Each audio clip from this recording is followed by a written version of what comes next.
attention, attention, le cash flow n'est pas un indicateur de performance. Le cash flow, c'est un flux de trésorerie. Alors oui, bien évidemment qu'un immeuble qui va générer où tu as 100 euros par exemple, ou même 200 voire 300 euros sur ton compte, et un bien où tu n'as pas,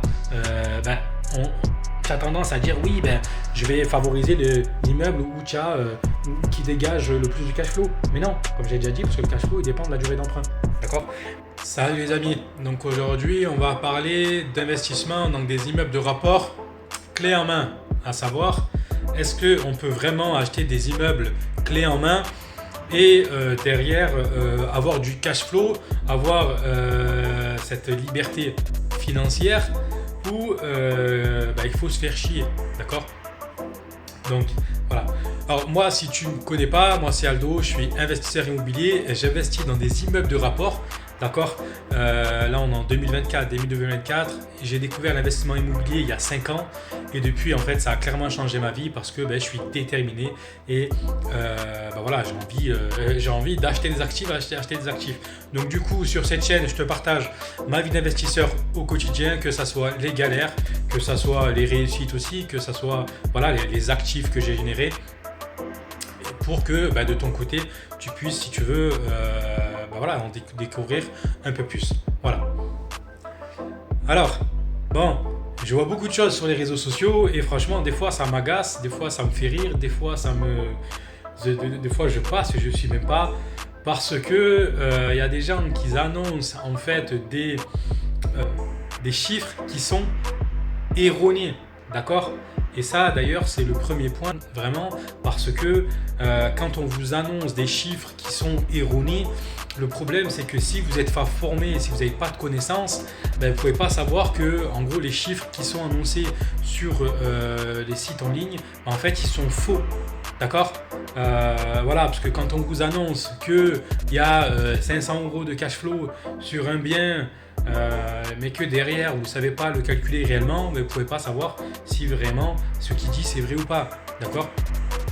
Et déjà il faut bien aussi mettre les choses dans son contexte et pas croire n'importe quoi, parce que déjà le cash flow, lui, si tu me suis un petit peu, le cash flow c'est un flux de trésorerie. D'accord, c'est du flux de trésorerie. D'accord, et ce flux de trésorerie là il peut varier de plusieurs paramètres. Je l'ai déjà dit, quand tu fais un investissement immobilier, qu'est-ce que tu vas regarder? Tu vas donc regarder le prix d'acquisition, d'accord, les frais de notaire, le montant des travaux, la taxe foncière, l'assurance propriétaire non occupant. D'accord, donc tous les frais fixes ou variables, tu vas les inclure dans ton projet pour notamment déterminer combien ça coûte. Et derrière, tu vas aussi regarder donc les loyers, d'accord. Et après, à ce moment-là, tu vas déterminer en fait un rendement. Le rendement, c'est un ratio entre le montant investi et les loyers perçus. D'accord, c'est un pourcentage. Et souvent, voilà, bon, on se base sur ça. D'ailleurs, beaucoup d'investisseurs, d'accord, tu m'excuseras, hein, je suis dans un de mes apparts, là, je fais quelques travaux. Je te montre après si tu veux. D'ailleurs, il y a quelques... qu'est-ce que je voulais dire? Pareil, encore une fois, il y a des gens, ils se trompent et ça peut arriver. Moi aussi, avant, je le faisais. Hein. Je confondais les termes, c'est-à-dire que je parlais de rentabilité ou de rendement. D'accord, ça arrive. Hein. Tu regardes le tout début de mes vidéos.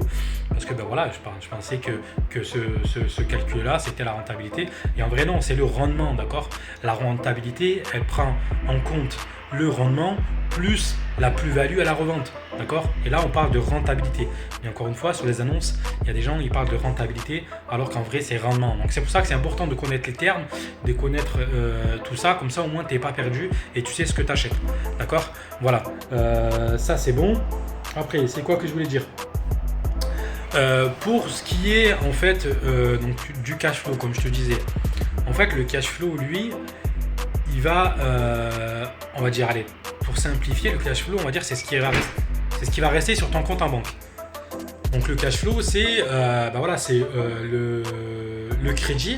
D'accord? Parce que quand tu vas faire un investissement, tu vas potentiellement faire un crédit, à moins que tu achètes cash, tu vas faire un crédit. Donc tu vas avoir justement cette mensualité-là de crédit à rembourser. Tu vas avoir les différentes taxes, que ce soit l'imposition, la taxe foncière à payer en fin d'année, l'assurance PNO, voilà, ce qui est fixe et variable, les frais, hein, ça peut être le gazole aussi que tu vas pour aller par exemple faire un état des lieux, ça peut être aussi le bail de location, d'accord? Tous ces frais-là, il faut les inclure dedans, d'accord? C'est important. Ce qui va rester à la fin du mois, c'est uniquement c'est l'argent qui va vraiment rester. Si derrière tu prends pas en compte le bout de location, que tu payes 30 balles, le bail de location que tu payes 30 balles, mais que derrière tu dis ouais j'ai un cash flow de 100 euros, mais en fait qu'à la fin du mois tu prends ta carte bleue, tu vas acheter un bail de location à 30 balles, tu n'as plus 100 euros de cash flow, d'accord? Donc c'est pour ça que je te dis vraiment fais attention à ce que tu vois sur les chiffres et prends, il n'y a rien de plus simple.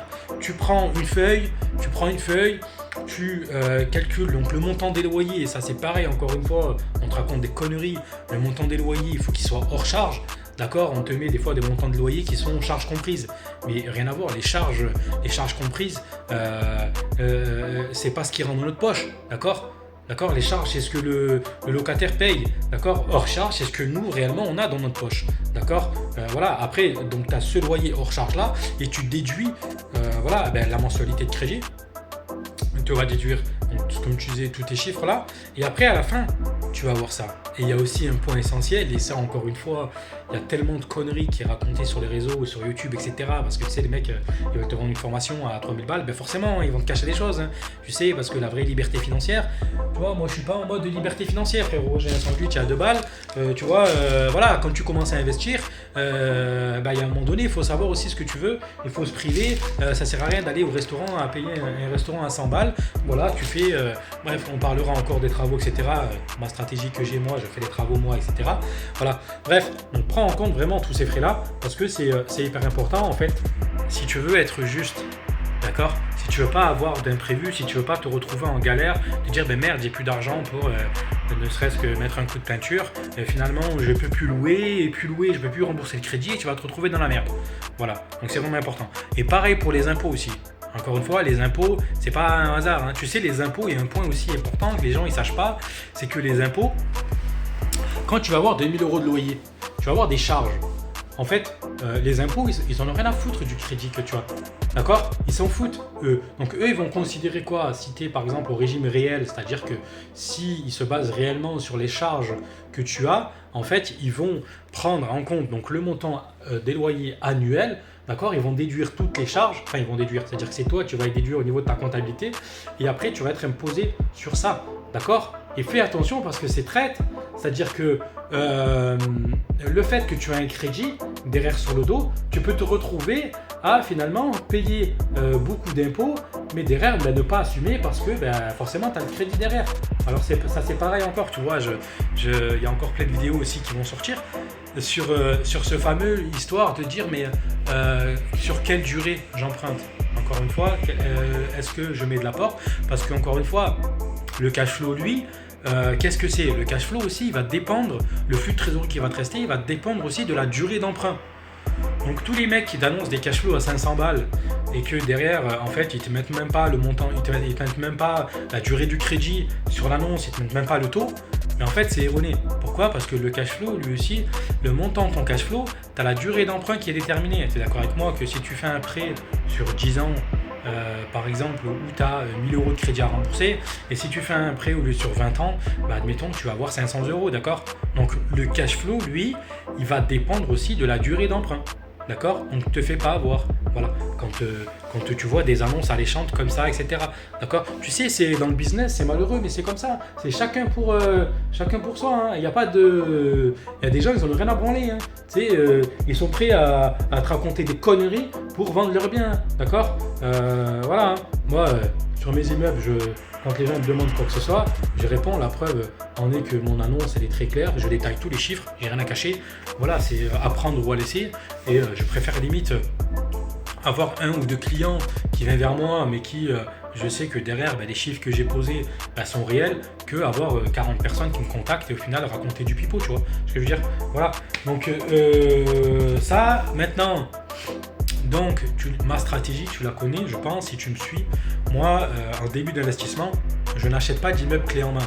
Pourquoi? Parce que si tu réfléchis bien, tout investisseur qui est intelligent et qui fait les choses bien, il va acheter des biens où il y a la création de valeur, d'accord, à faire. C'est-à-dire que, je l'ai déjà dit, tu passes d'un état A à un état B. Et quand tu passes d'un état A à un état B, tu vas créer de l'enrichissement, d'accord. Je te prends un exemple, tu achètes un immeuble de rapport pourri en très mauvais état, voilà, ou même en mauvais état comme moi, mais tous mes immeubles que j'ai achetés, c'est des biens avec travaux, d'accord. C'est des biens que j'ai achetés pas cher avec travaux. Et qu'est-ce que tu fais? Tu vas faire des travaux, que ce soit toi, c'est encore une fois toi où tu vas déléguer, peu importe.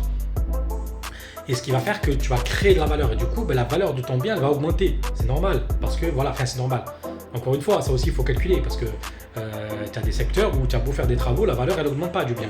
C'est encore une fois, il faut bien le prendre en compte dans tes paramètres. Hein. C'est pas parce que tu achètes un bien pourri que tu vas faire des travaux que tu vas faire une meilleure affaire que quelqu'un qui achète déjà un immeuble où il n'y a rien à faire. Des fois, voilà, il faut bien calculer, c'est vraiment important.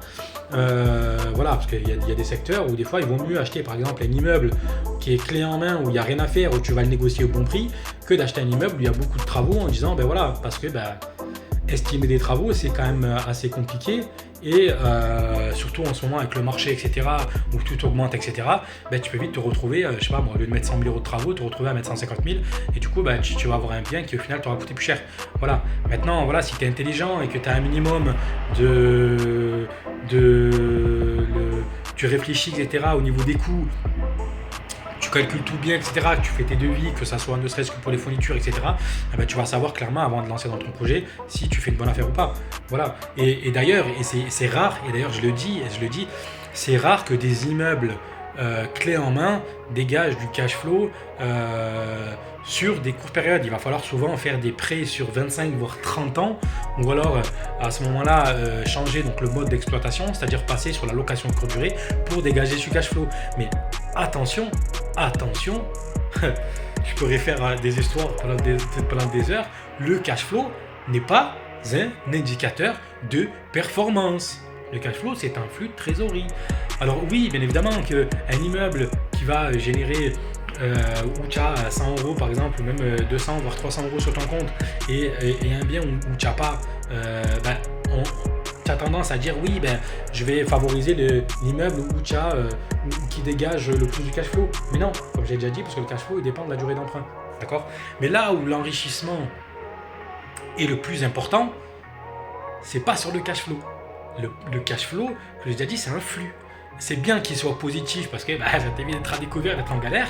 Donc c'est bien que tu as un petit cash flow. Mais concentre-toi vraiment sur la valeur de l'actif. Concentre-toi sur le remboursement du capital. Tu vois, c'est deux points intéressants. Valeur de l'actif, c'est quoi? Tu achètes un bien, par exemple, 150 000 euros. Il en vaut 200 000. D'accord? Là, tu as fait une bonne affaire. Pourquoi? Parce que déjà, tu l'as négocié. Et je pense que voilà, tu as fait peut-être quelques petits travaux. Et du coup, ce qui s'est passé, c'est que une fois que tes travaux sont terminés, tu as fait un enrichissement de 50 000. D'accord? C'est-à-dire que ton bien, tu as créé cette valeur-là et tu as un actif de 50 000 qui est bloqué dans ton patrimoine. Et ça, c'est beaucoup plus rapide à générer que du cash flow. Parce que je t'invite à calcule combien d'années tu vas mettre à générer 50 000 euros d'actifs avec ton cash flow, d'accord, avec 100 euros par mois. 100 euros, ça fait 1000, ça fait 10 ans, ça fait 50 ans. Voilà, ça fait 50 ans parce que si tu dégages 100 euros de cash flow par mois sur l'année, ça fait 1000, 1002, allez, sur 10 ans, ça fait 12 000.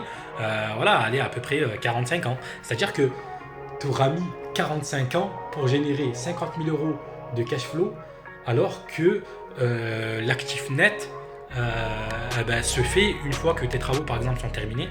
Et encore, il suffit que tu négocies ton bien de, par exemple, de 40 000 euros et tu sais que dès la vente tu peux le revendre 40 000 euros plus cher. Dès l'acquisition tu t'es enrichi de 40 000 balles. Quand je te parle d'enrichissement, c'est de l'enrichissement qui est bloqué dans ton patrimoine. Il ne faut pas mélanger le cash flow, l'argent liquide et l'actif immobilisé dans ton patrimoine. D'accord?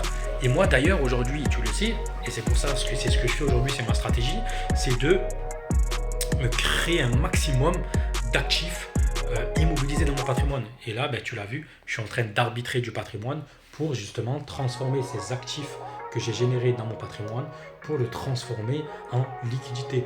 malheureusement, voilà, quand tu le transformes et quand tu passes d'un bien immobilier physique à l'argent liquide, tu as ce qui se passe, des frottements fiscaux. Et ça, c'est quoi? C'est l'impôt, l'imposition, c'est malheureux. C'est comme ça, en France, on paye des impôts. Et voilà. Et c'est pour ça que je te dis, c'est rare que les biens clés en main génèrent des actifs, parce que c'est souvent des biens qui sont déjà vendus dans la tranche haute du prix du marché, et du coup en fait toi ton enrichissement il va être uniquement sur le remboursement du capital. C'est pas une nouvelle chose, hein, tu vois, mais voilà, c'est pour ça que ne te focalise pas uniquement sur le cash flow, mais focalise-toi aussi sur le remboursement du capital chaque mois. Et c'est pour ça que si tu peux faire des prêts sur 15, 20 ans ou 25 ans, on va dire le plus court possible. Après, encore une fois, il ne faut pas que tu te mettes en situation financière délicate, ou il ne faut pas oublier encore une fois que ta durée d'emprunt, si tu réduis ta durée d'emprunt, tu vas avoir une mensualité qui sera plus élevée et du coup un endettement qui sera plus élevé. Donc ça aussi il faut le calculer, c'est-à-dire que si tu veux réinvestir, etc., réfléchis bien à ta stratégie d'investissement sur du long terme pour vraiment affiner au plus juste ta durée d'emprunt, ton cash flow, tes actifs, etc. Mais voilà, et souvent si tu veux vraiment accélérer les investissements, en fait, il faut souvent acheter des biens pourris, faire des travaux soi-même, tu vois. Moi, je fais des travaux moi-même. Regarde, là, j'ai un appartement, tu vois. Tac, là, je refais un trou, tu vois. Ils ont mis la clim ici, tu vois, grâce à la prime C2E. Donc là, je repeins un coup le mur. Voilà, j'ai 2 petites bricoles à faire, je le fais moi. Tous mes appartements, aujourd'hui, c'est moi qui les gère. J'ai plus de 15 appartements. C'est moi qui les gère parce que, voilà, je veux économiser tout ça pour derrière, après, une fois que j'arbitre, je récupère pas mal de liquidités, d'accord? Mais après, une fois que j'aurai les liquidités, une fois que j'aurai les revenus pour pouvoir enchaîner et pour pouvoir passer jusqu'à 50 appartements, parce que moi, c'est mon objectif, c'est d'acheter plus de 50 appartements, d'accord? C'est pas pour me le vanter, c'est parce que j'ai un objectif des revenus fixes dans ma tête qui va m'amener à ce que je veux, d'accord? Et voilà, une fois que j'ai la situation financière stable, etc., que j'ai les moyens, si tu veux, de déléguer, à ce moment-là, je vais déléguer. Et voilà, après, bon, je pense pas que je vais acheter déjà des biens clés en main, parce que j'ai une stratégie, moi, dans ma tête, qui est déjà bien définie. Et du coup, en fait, ça demande à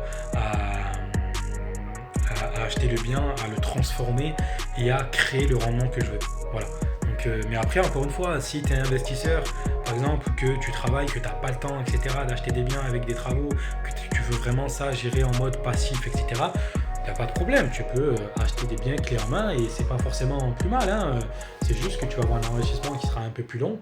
Mais des fois, il vaut mieux avoir un enrichissement qui est plus long, mais qui est contrôlé et que tu sais que voilà, tu as directement tes loyers qui tombent, que de vouloir se faire chier avec des travaux, etc., hein. Il n'y a pas une stratégie qui est bonne pour tout le monde. Il y a des stratégies qui s'adaptent à chacun. Mais voilà, si tu veux t'enrichir vite, etc., et à un moment donné, il va falloir mettre les mains à la poche, faire des travaux, ou négocier fort, ou acheter des biens pourris et gérer et faire appel à des artisans. Tu vois, voilà, il y a un moment donné, il va falloir créer quelque chose. Tu ne vas pas acheter un bien déjà tout fait et te dire, vas-y, c'est bon, je vais me faire des couilles en or avec l'immobilier. Alors non, oui, ça va prendre des années, hein, mais voilà, entre quelqu'un qui achète des biens pourris, qui fait tout lui, etc., qui va créer un maximum de valeur et qui va vendre, etc., et qui va récupérer de la trésor, c'est sûr que cette personne-là va s'enrichir plus vite que quelqu'un qui achète des biens clés en main. Mais encore une fois, attention, ça reste une généralité, hein. Ça dépend en tout cas de chacun. Voilà, ça dépend de si on est bon ou pas, hein. Il y a des gens, moi j'ai vu, ça arrive, hein. Après, ça arrive, hein, on peut faire des erreurs, hein. Par exemple, on achète une maison et on fait, je sais pas, 10 000 euros de travaux et au final, je sais pas, 3 ans après, la maison, on la vend moins cher que ce qu'on a acheté. Ça arrive. Mais nous, en tant qu'investisseurs, c'est pas bon parce que déjà la banque, on va voir qu'on n'a pas fait un bon investissement. Notre trésor, c'est du cash en moins.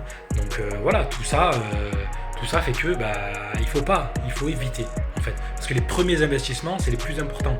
Parce que si tu te manques, ça va te ralentir. Voilà. Donc voilà pour cette vidéo. Je voulais éclaircir un peu ce point parce qu'il y a vraiment du tout et du n'importe quoi.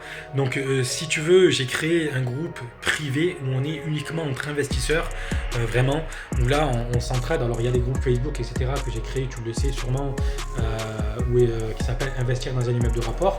tu peux, hein, c'est accessible à tout le monde. Mais le problème d'un groupe Facebook, c'est que tu as tout le monde. Tu as la maman, le cousin, la daronne, tu as les amis, tu as des gens que tu n'as peut-être pas envie forcément de voir sur ton groupe. Hein. Tu n'as pas envie forcément d'étaler ta vie, de tes investissements sur des groupes où les gens en fait n'ont pas forcément lieu d'être, tu vois. Donc si tu veux vraiment rejoindre un groupe privé où tu sais très bien qu'il y aura uniquement des investisseurs, tu m'envoies un mail et à ce moment-là, dès que le groupe il est créé, à ce moment-là tu rentreras. Alors bien sûr, hein, moi je suis cash avec, j'ai rien à cacher. Ce groupe il sera payant, ça sera via un abonnement, alors ça sera un petit abonnement. Voilà, alors après maintenant, encore une fois, il y a toujours des gens qui vont dire ah oui, tu fais payer, décider là. Bref, si en gros ça plaît pas à la personne ne vient pas sur mon groupe. Voilà, moi je force personne. Voilà, je crée beaucoup de contenu gratuit sur les réseaux, beaucoup de groupes Facebook gratuits. Maintenant, il y a un moment donné, voilà, j'ai envie de faire un groupe payant, je le fais. Et après, libre à chacun de venir ou non sur le groupe. Je vous dis les gars, passez une excellente journée ou une excellente soirée. Je sais pas à l'heure à laquelle vous allez regarder cette vidéo. Et je vous dis à plus. Ciao.